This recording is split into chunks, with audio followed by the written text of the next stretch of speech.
You're listening to the Agony Column News Report featuring interviews, phone interviews, reports from live book events and festivals, and conversations with readers. You can find additional news, interviews, book reviews, and more 5 days a week at the Agony Column website at trashotron.com/agony.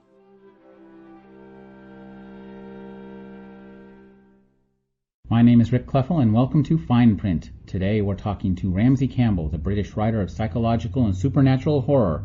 He's the author of 29 novels, 17 short story collections, and the editor of 17 anthologies.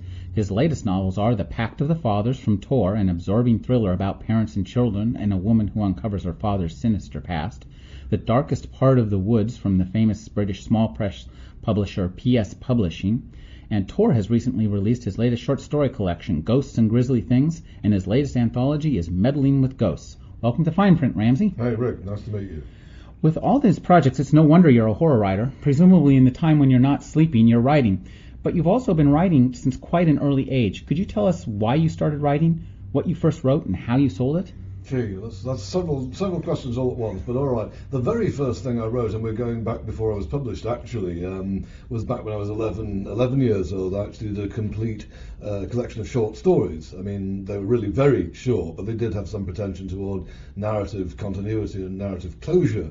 A book called Ghostly Tales, and it was written in, pen, and it was illustrated in crayon, and so little did I know that I actually sent off this object, the only copy thereof, to various publishers in Britain, who duly returned it, as well you can imagine. The only line I would like to quote from it, to give you some indication of its prose style, is a sentence that runs, "The door banged open, and the aforementioned skeleton rushed in."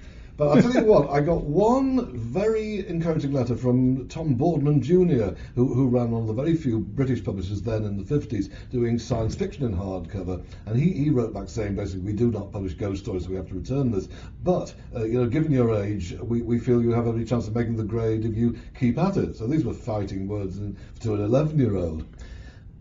3 years passed, and I discovered H.P. Lovecraft in a big way. I mean, I'd been reading him for quite a few years in anthologies, but this was the first book of his work I ever discovered, a book called Cry Horror, which contained some of his very finest stuff, like The Colour Out of Space, and frankly some of his worst, like The Moon Bog. But the fact remains that I was able to read a whole wodge of Lovecraft in a single day. I just took the day off school, frankly, and pleaded sick, and sat at home and read this from cover to cover. And sample complete. Ready to continue?